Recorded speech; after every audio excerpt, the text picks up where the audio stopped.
Hi everyone! Today I'm going to show you how I made my Ganni inspired peplum top using Newlook and 6698 pattern.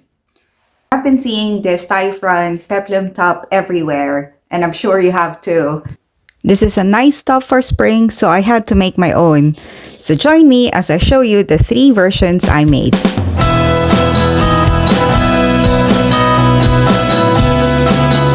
This viral Ganni blouse is part of my Make 9 challenge list. It's a list of what I plan to sew for this year. I've already ticked 2 off the list. Now it's time for another. So this was my mood board back in January for this blouse. I wasn't actually planning to make 3 blouses. I just didn't know which version I'm going to make. All I knew then was that I was going to use this Newlook pattern 6698. Now, if you want to make this blouse, you can probably find other sewing patterns that matches the Ganni blouse better. I'm using this Newlook pattern because it's what I have in my stash. It has the basic elements of the blouse, so I thought I can make it work. Just before we get into the pattern hacking that I did, let me just share these clips of the Albert Cupstraat Market in Amsterdam. I was there last month and I saw a lot of these peplum top blouses with tie fastenings. Leopard print blouses or trousers were also quite popular. I've also noticed that pink, almost neon pink, as well as green are the pop of colors for this coming season. It's no wonder I came back with a hankering to make this Ganni blouse ASAP. I know some of you are watching from the other side of the Atlantic. Is this as popular there as it is here in Europe? Or if you are somewhere else, do let me know if this is trendy where you are. So anyway, I left that market with 1.5 meters of this 100% cotton fabric. Ironically, this fabric is from Rose and Hubble, which is a UK-based fabric and textile company. I could have waited and bought it when I got back home, but I couldn't wait, so I just bought it there. It's not an impulse buy though. I have been looking for a leopard print fabric, and this is the one that I really like the color, the scale of the spots, and it closely resembles the fabric used for this Ganni peplum top. As I've mentioned earlier, it's this 6698 pattern that I used to recreate this blouse. It has the 2 main elements that I need for the blouse, puffy sleeves and the right sort of bodice. I'll be cutting the front and back bodices and the sleeves from this pattern. The plan is to size up since the blouse is supposed to be loose fitting. And here's where I got confused. As usual, I mark my sizes on the front of the packet so I know what to cut. I'm a size 12, but since I'm sizing up, I plan to cut size 14. When I look at the bodice pattern, it says a size 10 is for a 36-inch bust size finish.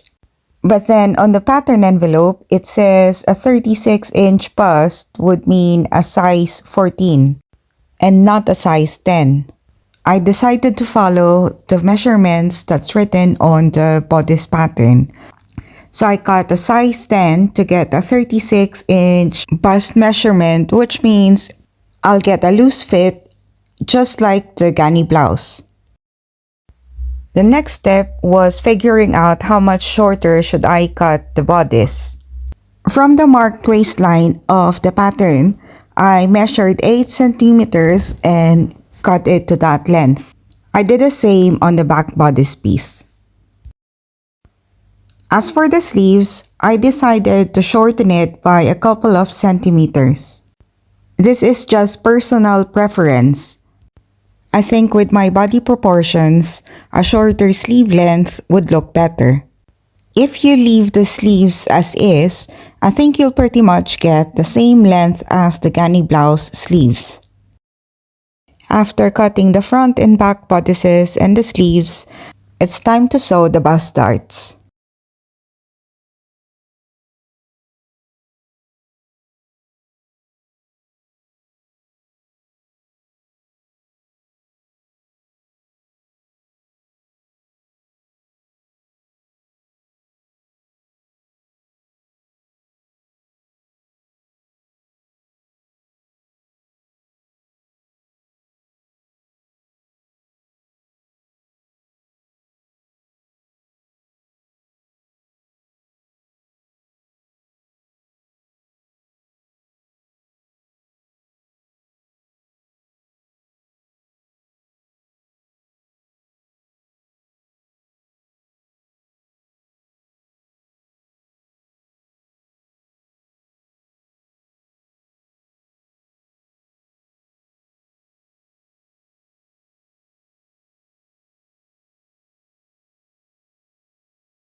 After sewing the bust darts, I'm now putting the front and the back bodices together with the right sides up because I will be doing French seams. I use this technique to finish my garments because I don't have a serger or an overlocker. I also like how the garment feels when I put it on when the underside is French seamed. So here I'm pinning the shoulders so I can do the first layer of stitching. At this point, I wasn't sure what to do next. I was wondering if I should attach the neck facings now or after I do the second stitching for the shoulders. I decided to attach the neck facings first. This is not a pattern piece from the Newlook pattern. I just traced the neckline of the bodice and cut the piece that is roughly an inch wide. After sewing the neck facings, I then finished the shoulder seams and the side seams. After finishing the bodice, I did the same thing on the sleeves. Wrong sides together first, stitch close to the edge, turn it inside out, and then do the second sew. I also added the channels for the elastics since I'm working on the sleeves. After preparing the sleeves, I then prepared my peplum piece. I estimated the length of 8 inches or 20 centimeters will be just nice for the peplum to kind of finish right above my hips. As for the width, is roughly double the size of the bodice. And now the longest part of this project begins. With the right side up, I stitch 1.5 from the cutting edge using a long stitch. Then stitch again half a presser foot away from the original long stitches. Then the gathering of the peplum begins.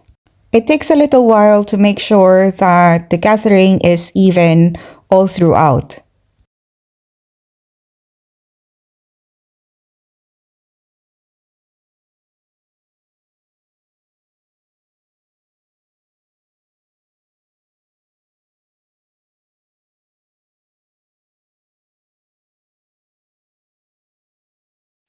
I'm also finishing the peplum and the bodice with a French seam.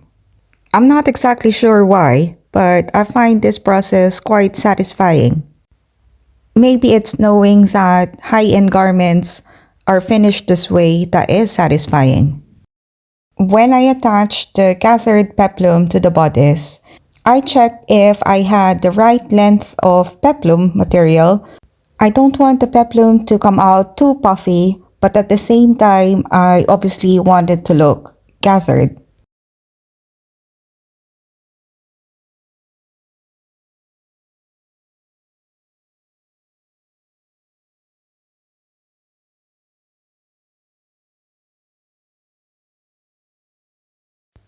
After attaching the peplum to the bodice, I tried it on to see if I'm happy with the fit so far.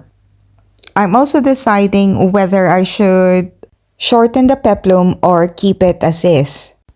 As I was looking at the Ganni blouse for reference, I thought it was interesting that the peplum is folded with an extra 2 inches. It's playing on my mind, although even if I follow this technique, it won't be noticeable on this leopard print fabric. But I am genuinely curious, is this a detail that makes a blouse look more premium? Anyway, I don't know if you can tell from the light changes on the video, it is quite late in the day already. So the last thing I thought I'll do before I finish for the day are the tie pieces. In the morning, I made all the ties again. Looking at what I've made the previous night, I think they were a little bit skinny. I wanted them to be the same size or similar size as the Ganni blouse ties. And if you only have internet photos to go by, you do have to do a little bit of trial and error. I was happy with the second set of ties, so I moved on to finishing the seams. I folded the front of the bodice where the ties will be sewn. I used the width of the ties as a guide to how thick I will fold the seams. What I mean by this is that the ties are about 1 centimeter wide, so the stitch lines on the bodice are also about 1 centimeter from the finished edge. The same goes for the stitching lines on the neck seams. After the body seams, I then added the sleeves. Before inserting the sleeves, I did gathering stitches on top to make them puffy. To finish the armholes, I made bias tape using the same fabric. I then finished the peplum hem by double folding it and stitching.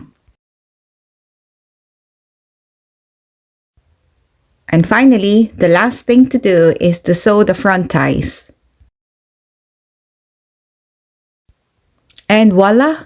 My very own Ganni-inspired tie-top peplum blouse. I think it goes well with my mango leopard print trousers. After all, leopard is a neutral.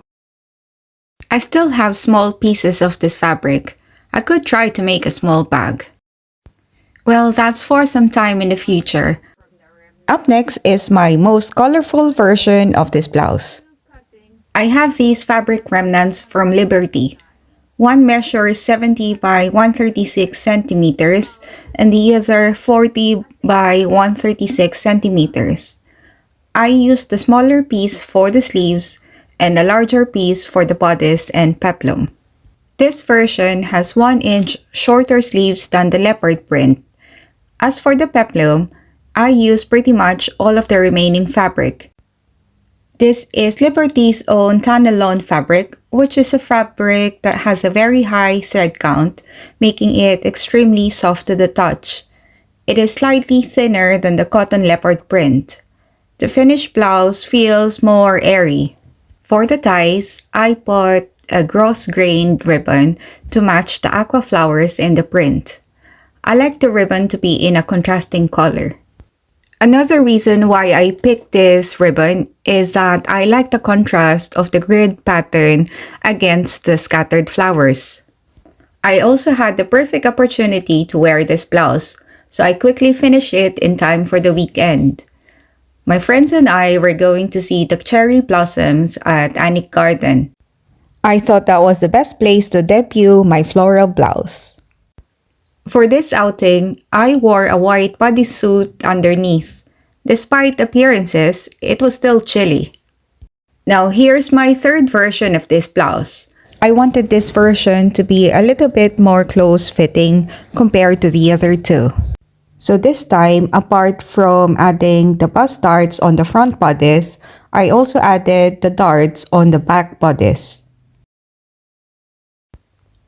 I also pretty much followed the length of the bodice because this time, instead of adding a peplum, I added ruffles instead.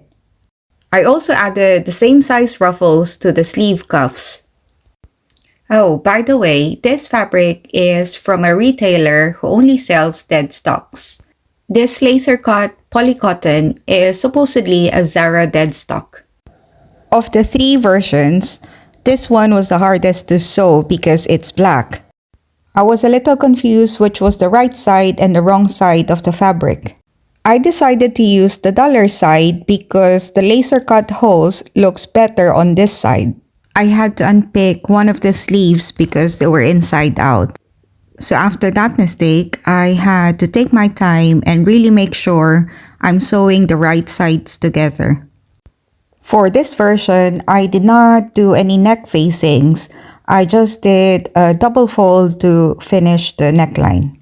For the sleeves, I'm using version B of the pattern. I lengthened the sleeves to finish at the wrist. This length is just nice because I'll still be adding the ruffles.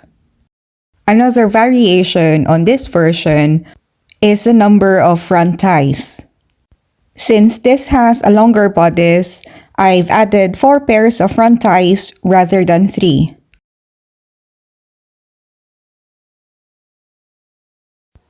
How do you like this version? I think this version is the most office-friendly of the 3. I wore it to work with a vest underneath. The vest or camisole keeps the blouse modest, and at the same time, you can still see the detailing on the sleeves. My favorite version is this leopard print one. I really like it because I can style it different ways. I can go over the top with leopard and on leopard, or wear it simply with black trousers. I can wear this blouse with or without anything underneath. In colder months, I'll be wearing this with a black turtleneck underneath. Let me know in the comments which one is your favorite. Overall, this was a really fun project. I still want to do a couple more versions, and these are some of the inspirations for the next project. I'd like to make a version in linen with a single tie, or a version with contrast piping, or even one that plays with the direction of the stripes. An ambitious version would be a jacket, and lastly, maybe a version in jersey.